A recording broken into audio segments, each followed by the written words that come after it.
Martin, if you're watching, this is staying in.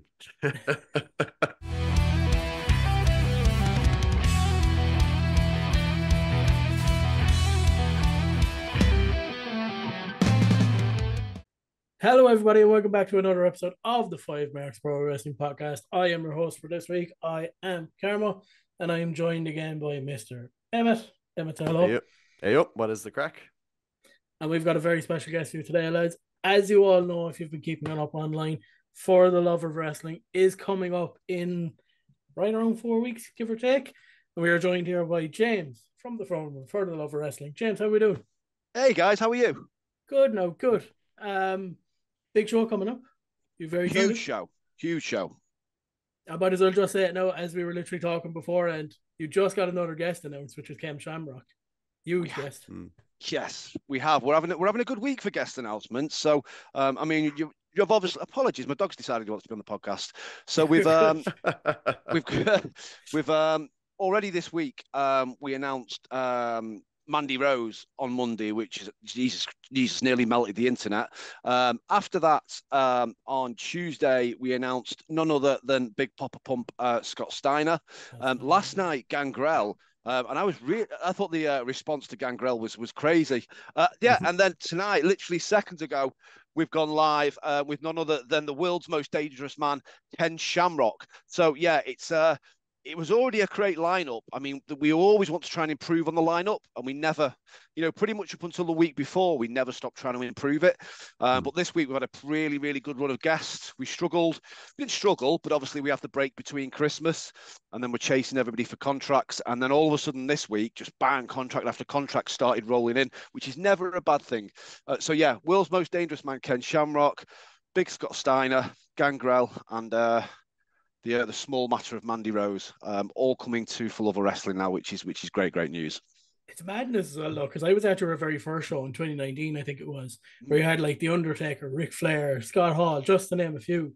And I remember even talking to people at that show, and I was like, there's no way I can get bigger than this. There's no way. And you've just got bigger and bigger and bigger as the years gone on, bigger names and everything. Yeah, I think what we always try and do is we can't try and keep it fresh.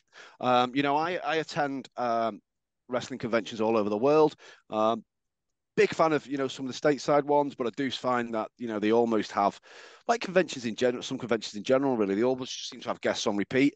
We try wherever possible to keep the guests fresh, and if we can't keep the guests fresh, we try and do something different with the guests. The perfect example being, as you just alluded to, then the 2019 show.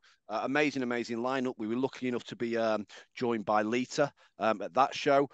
2021, maybe 22. No, 22, I think it was. We were blessed with the Diva of the Decade, Trish Stratus, again, which you can imagine, both of them absolutely smashed it. This year, we hadn't both, but every time when we did Lita or when we did Trish, the big ask from fans is, well, why can't you do Team Bestie? Why can't you do Team Bestie? I'd probably go as far as to say Team Bestie is probably the most requested duo we've ever had. So to be able to put Lita and Trish on the same lineup this year is a big achievement. We're really, really happy with that. So yeah, I mean, it's difficult, isn't it? Because everybody thinks they know what the best lineup is, but it's completely up to the individual what they perceive to be the best lineup. Some people, last year absolutely loved all of the AEW guys that we had. For AEW fans, it was an AEW fans' dream last year, and obviously the year before that we had the MJF as well, who's one hell of a character. But, for me last year, the highlight of the show was Demolition. For me, Demolition, one of the all-time great tag teams. Put them in my top 5 tag teams very, very easily. So for me, Demolition was that. To other people, they probably walked some of the more maybe the younger fans might have even walked past Demolition, not even having a clue who they were. So every single guest is how they're thought of is completely relevant to that individual. But we try and put guests on we think will appeal to wrestling fans. We always try and have a good spread. We try and go all the way back from the golden era, which we've done this year with Sergeant Slaughter Hall of Famer Sergeant Slaughter, who we're really looking forward to having at the show. All the way up until current guys. I mean, we've got Matt Riddle, we've got Jake Hager, on the show now as well. So we always try and go through. We've got great representation from the Attitude Era, great opportunity from the new generation guys as well. So yeah, what we have learned is a good spread works to try and cut across as many promotions as possible. People do sometimes moan and say, oh, well, it's just WWE guys. Find me a popular wrestler who hasn't been at WWE at some point. You're pretty much down to Kenny Omega, and perhaps some of the other guys like Darby Allin or someone like that. But if you see anybody who's been in the business maybe over 10 years, Young Bucks perhaps, but you are going to struggle for someone who's not been at WWE for at some point or other. I have to ask, since you brought up Sergeant Slaughter, are you going to try and go for the Sergeant Slaughter Cobra Challenge? Challenge? Yeah. I think the Cobra Clutch, the Sergeant Slaughter. So first of all, I will say I've been lucky enough to meet the Sarge before. He's a really, really, really nice guy. He's a monster of a man. He's a really nice guy. He's got a chin that just doesn't quit. But he's just such a nice guy to sit down and have a conversation with. Really, really makes all the time in the world for his fans. And that Cobra Clutch photo is very, very cool. I think I may go over that for myself. I didn't when I met him originally. I did get the Cobra Clutch photo, but I didn't have one of those collectible coins which he's bringing over. So yeah, I think I might revisit the Sergeant Slaughter photo. So yeah, but again, Sergeant Slaughter, dream guest for all of us, Hall of Famer, WrestleMania headliner. I mean, you talk about mainstream appeal. I mean, you talk about things. World champion. He's done it all, the Sarge. So yeah, really looking forward to having him at the show. Emmet? Yeah, well, as we mentioned a little bit earlier and stuff like this in reference to the Verse show, you're running these since 2019. How difficult is it to go? Like now you're a few years in, but to go from scratch, let's put this together. I can only imagine, as having ran very, very small events myself in comparison, like the thought of these, especially with who you had on the first edition, like getting contracts, accommodation, everything like this. How did you feel about going towards with the very, very first edition? The very, very first edition, interestingly, was born out of to some degree Comic Con Liverpool. So Comic Con Liverpool, for anybody who doesn't know, Monopoly Events runs For Love of Wrestling, and they run. God, if you've asked me last year, they said sort of 14 to 16, but we've added a load of new Comic Con manias this year, so it's probably up to more like 20, 25 of the UK's biggest sort of conventions and convention days, all over the country. I mean, we do Liverpool twice a year. That's grew out of an event that had sort of 15,000. Now it's 60, 70,000. Obviously, it's got to be put on twice a year. Do 2 in Scotland, Wales, Northern Ireland, Yorkshire, Newcastle. This year, we're breaking into London with For the Love of Fantasy. And we're also now taking over Telford as well with Comic Con Midlands. But yeah, wrestling itself grew out of Comic Con Liverpool. And what I mean by that is Andy, my boss, has always really liked to have any sort of pop culture representation at all of his events. He doesn't just like to stick to, your sort of perhaps comic book people. He likes to have video game representation, artist representation, TV, film, here and stateside. But he also, he's a fan himself of wrestling. So he does like to have some wrestling representation on his shows. And a lot of his shows this year were having live wrestling, like we did last year. To give you an example, Comic Con Northern Ireland's coming up later in the year. We've got Trish, we've got Mick Foley, and we've got Rikishi coming over there for us. 3 huge names. Back in Comic Con Liverpool, I think it was 2018, he had 2 wrestling guests on there. One was Gail Kim, and one was a chap called Adam Copeland, who I'm sure we all know better as Edge. They went down an absolute storm. I mean, they had bigger queues than some sort of real mainstream actors on the show, and a sort of light bulb went up above Andy's head, sort of going, do you know what? There's something here. And at the time, Andy already had, I believe, he already had For the Love of Sci-Fi, or For the Love of the Force, I think it was called at the time, and also For the Love of Horror, which is its own sort of niche show similar to the wrestling show. And Andy straight away thought, you know what? There's an audience here, and there's enough wrestling fans in the UK to warrant doing its own show. Its success has been phenomenal, but that has been down to a hell of a lot of hard work for everybody involved, but also the response from the fans. And normally when I first started this a couple of years ago, I would say UK fans, but the more and more insight and knowledge we've got on this, it's way beyond the UK. I mean, we get people, I'm not just mean one or two, we get quite a few people come over from Italy, Germany, Switzerland, Spain, France. We get one guy who comes over from Canada every year without fail because he thinks this is the best convention in the world. So, I mean, yeah, it's grown out of a Comic Con Liverpool. It's become its own brand. It's now easily Europe's biggest wrestling convention, and it's got a global appeal. And it's got a really, really good reputation within the industry. I was talking, fully enough, apologies for dropping a name here, but I was talking to Ken Shamrock last week, and he just sort of said, yeah, he'd heard of we spoke to Ken before, but obviously he does a lot of shows. He just said, yeah, he knew the brand, he was happy with the brand, and he knew the brand had a good reputation. And as I was talking to Ken, his agent just piped up in the background and went, no, these are the good guys, these are the good guys. So, we know we've got a good reputation in the business. Thankful to a lot of our ex-guests. I know a lot of people speak very highly from us. And just like any any workplace or, any industry, these guys have WhatsApp groups, and messages go, oh, do this show, don't do that show, get in touch with this promoter, don't do that promoter, et cetera, et cetera. And we know that there's people who spoke very highly of us, in the industry. Eric Bischoff was a big fan of ours from sort of 2019. Kevin Nash, again. Goldberg speaks very highly of us. People like that. Mick Foley just did our last Liverpool show. Couldn't say enough nice things about us. Trish as well. So yeah, we've got a good reputation. We certainly want to continue that. Speaking of live wrestling shows as well, you do actually do your own live wrestling shows around that weekend. You've got For the Love of Progress, I believe, on the Friday night. We have Future Shock on the Saturday. Yeah, we do. So, I'd love to say there are wrestling shows. We're not there yet. We've not started our own promotion. Goodness, don't give Andy ideas. I'm busy enough as it is at the moment. But yeah, we one thing we do really like to do as part for Love of Wrestling, and again, this goes back to my experience of going to wrestling shows and wrestling conventions around the world.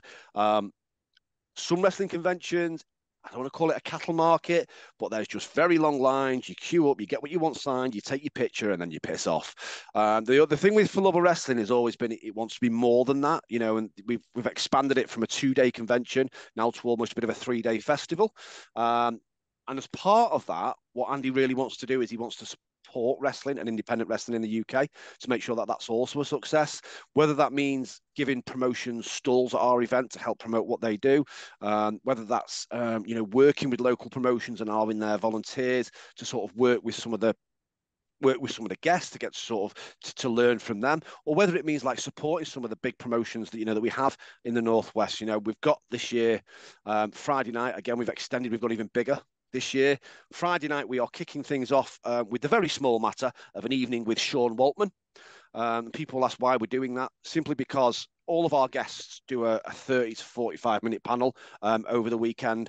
We're talking Sean Waltman here. The guy's been, in the very peak of the business from sort of the early 90s, from I think the very, very first episode of Monday Night Raw he was on. Well, he's certainly within a couple of episodes, obviously, he had that, he went from the Lightning Kid to the Cannonball Kids, just a kid to the 1, 2, 3 Kid, very, very, very, very quickly. But you then all the way through, he's in the NWO, he was in DX, etc. I mean, his career is absolutely phenomenal. He seems to, have really, really made some great decisions, throughout his career, and by his own admission, some not so great decisions as well. But we wanted to give Sean the opportunity to talk all about his career and talk for as long as he wants. So Friday night, we're kicking things off with an evening with Sean Waltman, and this is all in the same venue, by the way. Then that's from 6 till about 8. And then at 8 o'clock, we are kicking things off for our second ever For the Love of Progress wrestling show. Saturday, we've got the convention itself. And Saturday night, we've got the after party, which also features a live show from Future Shock Wrestling, who many people will know have been doing wrestling shows at our events for a long, long time. I can't say too much, but I always say, the first question people always say is, are the guests going to get involved in the wrestling shows? I don't know. Well, obviously I do know, but we can't reveal it, but keep your eyes out. It wouldn't surprise me if you start seeing some guests announced for one or both of the wrestling shows coming up. We do like to get the guests involved. The promotions like to get the guests involved. And to be honest with you, the guests have a hell of a lot of fun. We've seen Hacksaw Jim Duggan having sort of 4-on-4 Survivor Series matches. We've seen Pete Dunne win the Invitational Battle Royal.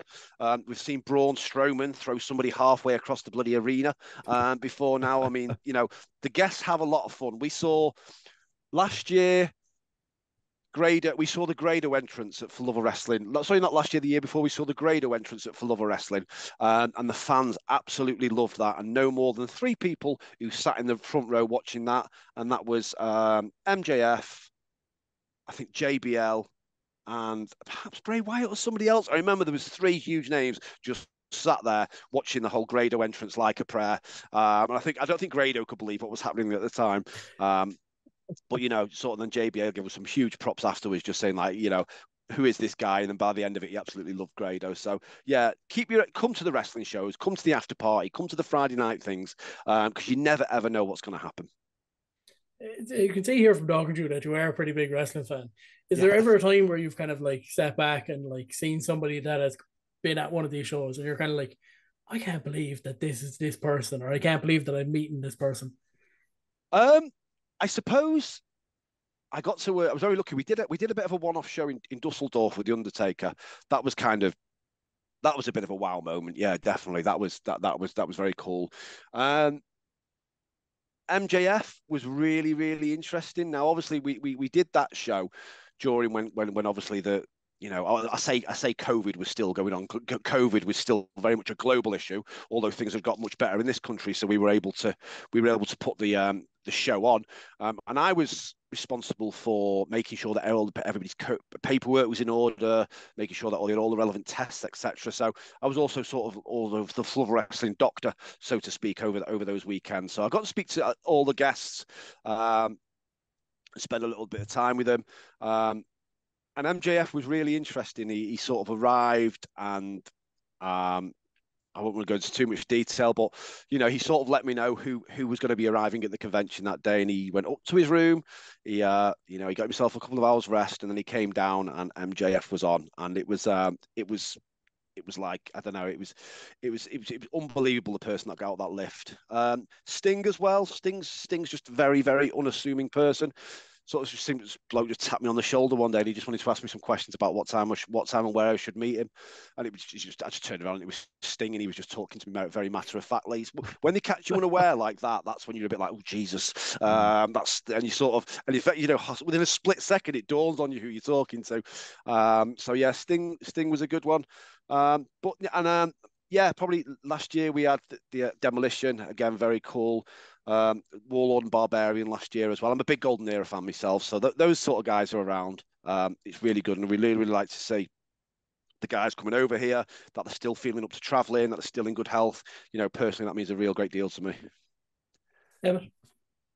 Just for those listening who haven't been able to go over for one of these events before, for someone walking in point blank, never experienced this, how would you describe the weekend's worth of events as a whole, just to someone who's never been to a wrestling convention before? How does it differ compared to other wrestling conventions around the world?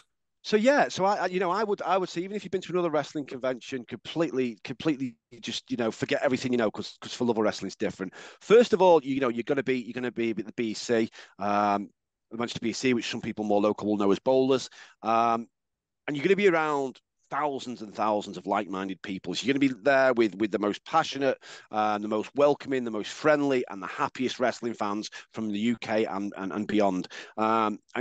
The atmosphere over the weekend is just absolutely incredible. Of course, we have, we don't kid ourselves. The guests are the highlight of it for most people. However, we have so much else going on.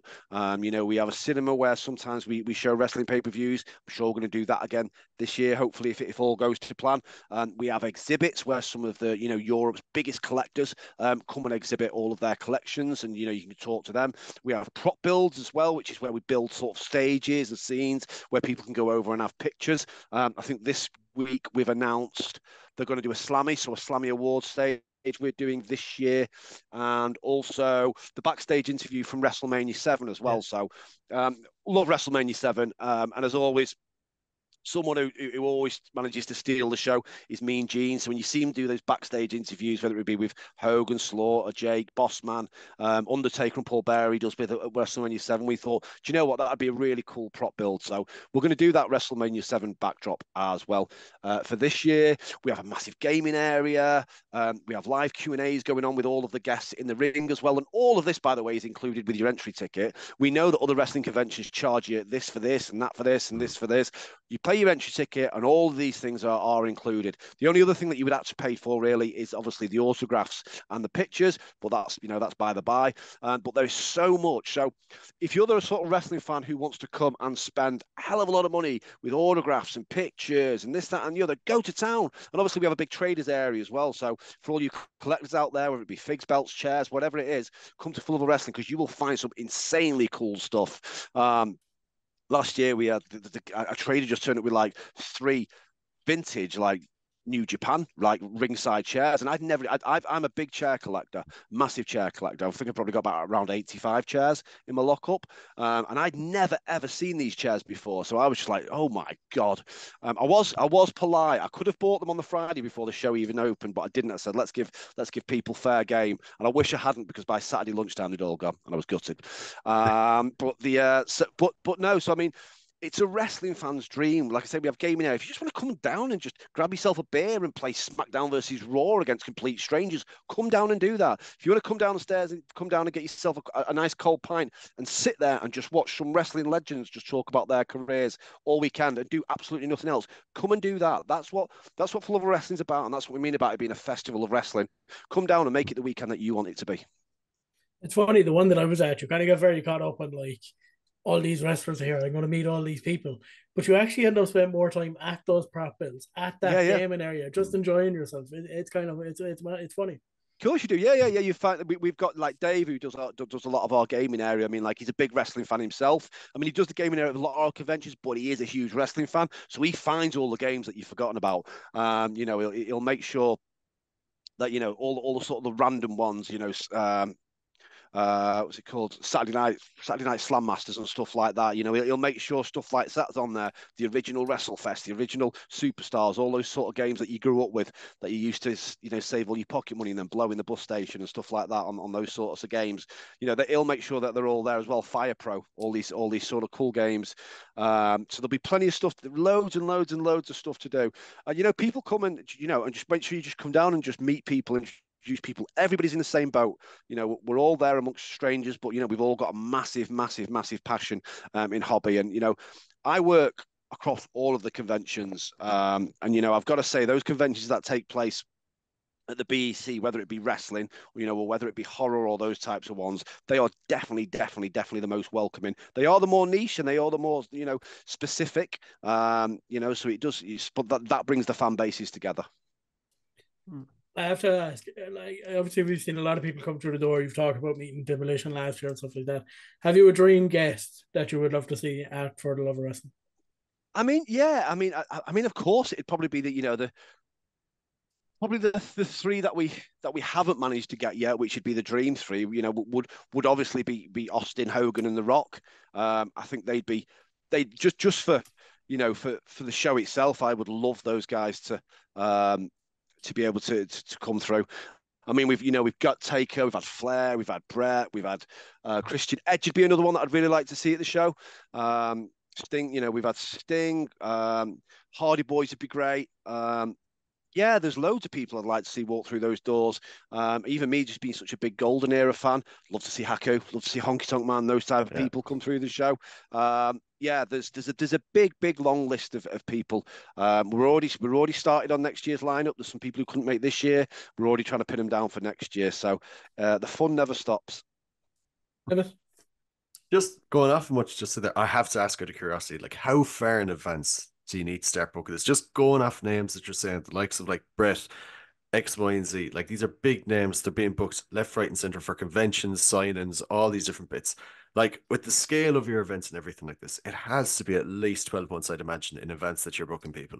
We do. I mean, it's difficult, especially we don't. this is the best time of year to do for Love of Wrestling. It certainly is, because everybody's in the wrestling mood. We've just had Royal Rumble. We're now on the countdown to WrestleMania. AEW has a good number pay-per-views this time of year as well. So this is the peak period of the year for wrestling. So this is the best time to do it. But everybody thinks the same. So there's wrestling shows going on all around the world, and wrestling conventions. But luckily, we've got a really good name and a reputation in the industry. So most people, as long as they're free and as long as they're not booked up elsewhere, do want to do our show. But yeah, we try every year to try and book people as far in advance. This year, we've adopted a little bit of a different approach, whereas rather than drip feeding some guests, we sort of waited till perhaps we've got 5 or 10 of them and then rolled them out at once. And what we'll do after this show is go, right, well, okay, we did it that way. Previous years, we drip fed things. Which ways worked best? What are the number telling us? What are the fans telling us? To understand what we're doing, and that's something that Andy, my boss, and Jason, I'm sure lots of people know from the live show. That's something we're all very, very passionate about. Is just improving year on year on year, giving more value for money year on year on year, make sure there's more things at the show year on year on year, and just bringing the best of British wrestling as well, whether that be Progress, Future Shock, or anybody else to the forefront for fans as well.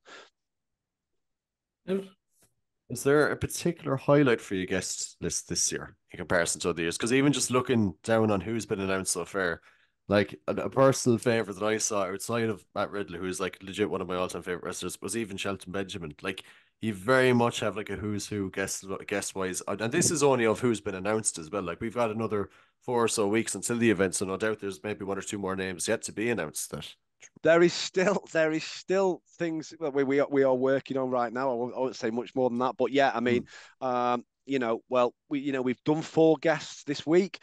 If we did another guest tomorrow, would that surprise me? Probably not. So there's a little bit of an exclusive for you guys. We may do another guest tomorrow, and then you never know what's going to happen next week. We're always working. We probably try and give ourselves a cut-off maybe the week before the actual show itself, but you'd be amazed who pops up. People's plans change, and before now we've had sort of like really big names just sort of message us like 10 days before and go, look, I'm free now, can I do your show? And if it works and if the numbers work, maybe we'll bring them on. But highlight for me this year, do you know what? We're doing lots of fun things. So the live wrestling show on the Saturday night is going to be great, as is the Friday. The evening with Sean Waltman should be really cool. I am really nosy, and I like to find out about people's careers. So I think an evening with Sean Waltman on the Friday should be really, really special. We've never done that before, and I really like it when we do things we've never done before. So that we're doing a cosplay competition, so an entrance cosplay competition. On the Saturday night at the after party. We've never done that before. So if any of your listeners fancy coming down and recreating the entrance of their very, very famous favourite wrestler in cosplay with all the music, and we'll try and make sure there's smoke or pyros to make it as special as possible. And there is a prize worth hundreds of pounds on offer as well. Come down and do that. Make sure you register for it first. Details are on the page. But no, guest-wise, I mean, like you say, it's a pretty special guest list. Dylan Postle, Hornswoggle, I've heard great things about him, and I think he's done some amazing things in his career. So Dylan's someone I'm looking forward to meeting. Al Snow is apparently a very, very cool guy. I think we got to see a little bit more of Al Snow on the Netflix series late last year.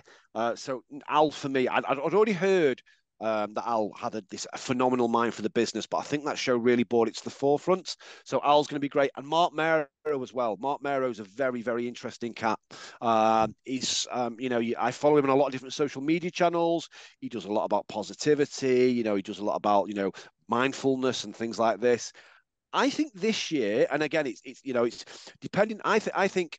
Everybody's going to say, well, I think 2019, 2021, 2022, that's the best lineup. And that's up for debate, and that's entirely very...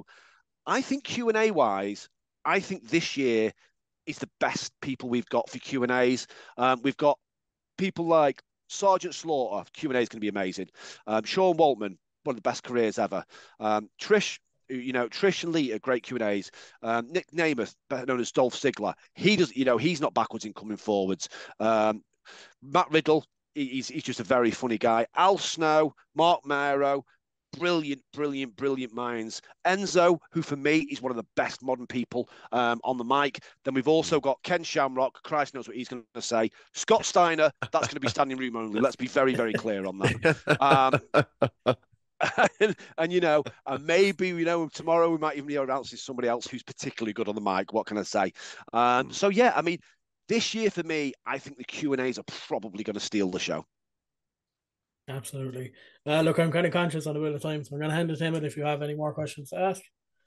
Just because it's come up once or twice in conversation, we've talked about golden era wrestling. If you wanted to give your Mount Rushmore of the golden era, of pro wrestling, who would be your Mount Rushmore? Golden era of pro wrestling for me would be Brett, Savage, Perfect, and Jake. Excellent choices. In full agreement with that. Very, very good shout. Look, before we finish up, I just want to shout out our social medias, which are FiveMarks Pod on Twitter, FiveMarks Podcast everywhere else. James, I'm going to give you 2 to 3 minutes, and you can plug this show as much as you want. Social medias, anything else, go for it. Thank you very much. So first of all, thank you very much for having me, guys. It's been an absolute pleasure being on the show with you guys. Please hit me up, and we'll sort you guys with a couple of guest tickets if you can make the event itself. In regards to our social medias, we're on all of the normal platforms. So whether it be Twitter, Instagram, just search for For Love of Wrestling. We've got some great following. Probably the main social media channel we have for Love of Wrestling is the Facebook page. Just search for Love of Wrestling on Facebook. You'll find it very, very quickly. I think we've got like over 102,000 followers these days. We've also got a group as well, which has got about 20,000 followers. Join both. The group's there for you to chat about wrestling, the show, whatever you like. But you'll find all the necessary links you want on the Facebook page. The main website is www.fortheloveofwrestling.co.uk. You'll find all the information on there around how to buy entry tickets, whether that be standard, diamond, platinum. You'll find all the information on there of how to buy autographs and pictures, your tickets for Sean Waltman on the Friday night, your tickets for the after party, they're all on there as well. You'll find all the information on where the location is, where the venue is, what you do about car parking, any requirements you've got around disability and carer tickets that you need, they're all on there. So hit the Facebook page up and you'll find all the necessary links, or hit the website up, www.fortheloveofwrestling.co.uk. As I say, we've announced 15 guests over the course of the last few months. This week, we've announced Mandy Rose, Scott Steiner. We've also announced Ken Shamrock tonight. And then who am I missing? Gangrel. And Gangrel as well. And we may have somebody else tomorrow. And then if all goes to plan, and I don't sleep over the next few days, who knows? We may even have some more guests to announce next week. But yeah, please come down to the show. It's an absolute wrestling fan's dream. And as I say, oh, and by the way, yeah, if you've got kids, by the way, and they are 4 or under, tickets are free. So if you think to yourself, I don't know, it sounds like, a bit of expensive. No. If you've got really small children, 4 or under, go onto the website, grab yourself a normal ticket, add a 4 or under ticket to the basket as well. They come completely free. Again, it's about what my boss is doing. He's trying to make sure that not only we're giving the wrestling fans the best weekend of their career, we're also making sure we're bringing through that next generation of wrestling fans with us as well. So fun for all the family and your children as well. As long as you're happy with it, they are very welcome at the after party, and they are very welcome at the Friday night wrestling show as well. So hopefully see you all very, very soon. Love it. Thank you so much. And again, for the Love of Wrestling, March 2nd and 3rd at the BEC Arena in Manchester. James, thank you so much for joining us. No problem at all. It's been an absolute pleasure, gentlemen. Really appreciate your time. Thank you so much. I'm going to hand it over to Emmet, and I'm going to let Emmet finish it out. Yeah, James, it's been an absolute pleasure. Ladies and gentlemen, we are the FiveMarks Pro Wrestling Podcast. For another week, another episode. We are ding.